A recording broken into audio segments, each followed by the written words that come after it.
Right then, what is this power ranking malarkey? Well, I guess in essence it's an attempt to try and make training a little bit more motivating, a little bit more competitive, but also to try and kind of just get some basic kind of fundamentals of cycling training out there, which aren't necessarily that readily available.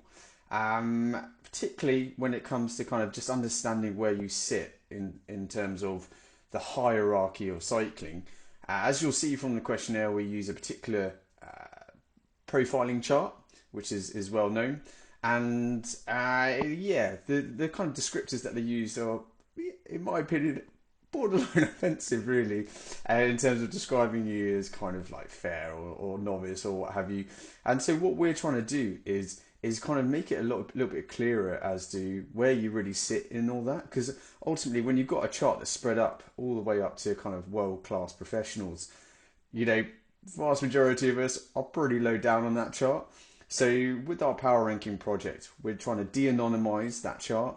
We're trying to make it clear to you kind of where you are in it, and also, help you to see how your friends and your rivals are doing, so that you can see where they sit, what their different peak powers are, and then you'll know, right, this guy gassed me in the last race, or every event I do, I'm chasing his wheel. What do I need to do to kind of get there and get a rung higher on the ladder, shall we say? And that's kind of the point of the power ranking chart. Is you can see what everyone's 5 second, 1 minute, 5 minute, and FTP is, and yeah, you'll know what you need to improve.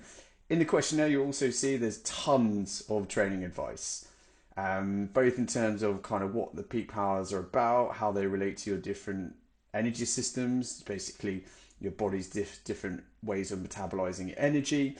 And you will also see that we provided some free sessions to help you gather the requisite data.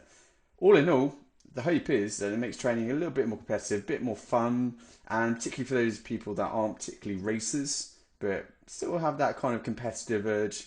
Yeah, we just hope it just provides something for everyone, really.